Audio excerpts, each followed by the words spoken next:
everyone, so today I decided to do a hair care video just because I'm always getting requests about my hair, how I look after it, what colour I use, if I dye at home, if I go to a salon and all of that stuff. So this video is just going to be all about my hair, but it is mostly going to be concentrated on my hair colour, how I maintain this colour, how I dye at home and all of that stuff. If you do want to see more of a kind of general hair care video, then let me know in the comments below, but this is going to be all about colour. So starting off with a hair dye that I use, yes, I dye my hair at home, I don't go to the salon.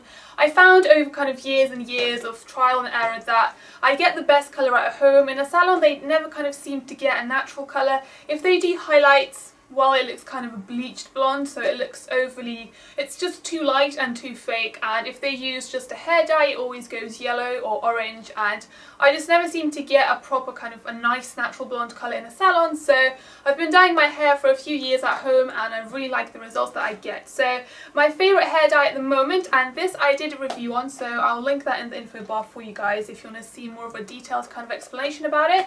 But yeah, the hair dye that I'm using at the moment is the Schwarzkopf, how you say it, Colour Mask Permanent Long Lasting Colour. So, well, it says new, I don't think it's new anymore because I did buy this like a few months ago. I just kept the box so I can show you guys. I think my hair colour is pretty similar to the girl on the box, to be honest. You can never get it to be exactly the same. I don't think I've ever had that, to be honest, but it is definitely the closest I've ever had in any sort of hair dye.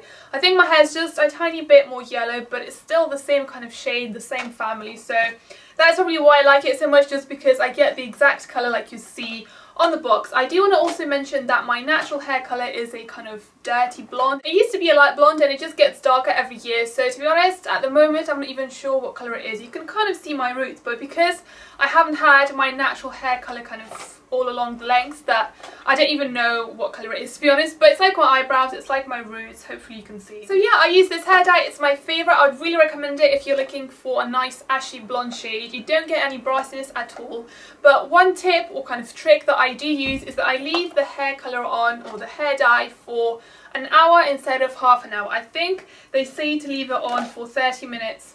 Or maybe it's even 20 minutes. But what I do is oh, this is really bugging me. I'm going to take this out.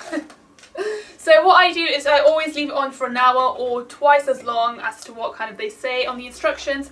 I find that if you leave it on for how long they say, you get a really yellow nasty shade, but if you leave it on for longer you get a nice ashy colour. So that is kind of my general rule and it always seems to work. So my next product is more of a toner, and this I only use when I think my hair's going a bit yellow, which it does go yellow maybe after like a few weeks after I've dyed it. It's definitely not brassy at all straight after I dye it with a hair dye, but obviously it does go a bit more kind of dull and yellow. So this is the one that I use. This is the Colour Restore and it's the Iced Platinum. They have a few different colours in this. They have like a toner for brown hair, for black, for red, all of that stuff, but this is basically for blonde if you want a really nice ashy blonde shade. And you can really see on the back how it goes from yellow to kind of an ashy platinum blonde.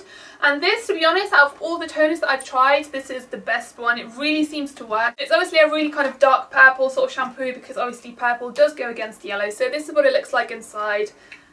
Oh, it's actually quite blue. Yeah, it's actually more blue than purple, but it's still a really, really dark colour, and I think that's why it proper works. And this doesn't make my hair dry or anything like that. Let me know if you want to see a review on this as well, because I haven't done it and I think it can be quite useful for those of you who really struggle with yellow hair and brassy tones and want to find a product that works. This is definitely going to be the product for you. So yeah, let me know in the comments below. Then also I find kind of my next step, well not my next step, but just my other thing that I do is I try to use a sulfate-free shampoo and conditioner, and this I only recently started to do, and I really noticed a difference in my hair colour and just the general kind of condition of my hair. It's more shiny, it's more silky, it's not as damaged, and I just really like the whole no sulfates thing. And I used to be quite skeptical before, but now I'm completely transformed and I always try to look for a no sulfates product. So the one that I'm using at the moment, and I really, really like this. This is the L'Oreal EverStrong No Sulfates shampoo and conditioner. Yeah. So it's the green one, and this is, I think this is the only no sulfates brand you can really find in the drugstore, to be honest. Obviously there's more kind of high-end salon brands, but I haven't really seen any other ones which are no sulfates. So this is the one for fragile and brittle hair. They have a few other ones. They have one for coloured hair, they have one for really kind of dry, damaged hair, but this is the one that works for me. It seems to add a bit of volume and just a bit of kind of bounce to my hair because my hair is really thin and flat, and this seems to work really well. And even though it doesn't have any sulfates, you do get a huge kind of lather and loads of foam, so you really feel like you're washing your hair. So I really like these two. I would definitely recommend them to you. And then my final product, or kind of my final step, is obviously just to use some sort of leave-in conditioner, some sort of hydrating spray, mask, whatever you do, because obviously the better the condition of your hair, the better the blonde's gonna look.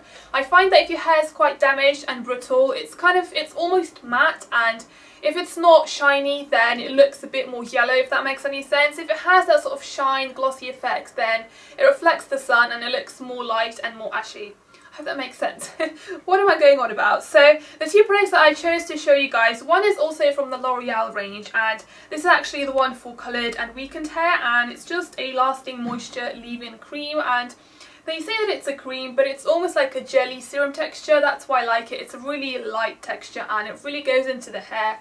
You can even apply this all the way from the roots to the ends and you're not going to go greasy, which is why I like it. It also adds a bit of kind of texture, so you can almost do sort of waves or scrunch your hair up and it's going to hold. So I really like this one. And my final product is an oil. Well, I just use any sort of serum. I like the John Frieda serums that they have, or just any sort of oil, just to really nourish and condition the ends of my hair, because obviously they do go kind of frizzy and dry and annoying. So the one I have here is from Stafford. If you need the smallest amount of this, I would say like a rice or a grain or something. You just need the tiniest bit, and I just rub it in between my hands and I put it just on the ends. Because this is an oil, I don't really like to put it kind of in the mid-lengths on my roots, obviously, because my hair is more thin and it is prone to going greasy, so I don't really like to put it kind of closer to my roots. But if you have really thick, dry hair, then this you can put it all over and you'll be fine. And this really seems to work. It seems to condition my hair. It always kind of smooths it out and hides any frizziness, any dryness, and it's just a really nice product. And that's everything that I use. That's kind of my tips on how to maintain an ashy blonde colour. A good hair dye is definitely the most important thing. If you found it, lucky you. If you haven't tried this one, then definitely give it a go if you are looking for that really light ashy blonde colour. It does look natural, it doesn't go grey or anything like that, don't worry about that, and it just gives you a really nice natural blonde colour. I really like this hair dye. I will put the link to the review in the info bar for you guys if you want to watch that. Let me know if you want to see more of a general hair care video, how I look after my hair and all of that stuff, and yeah, I'll see you guys in my next one. Bye!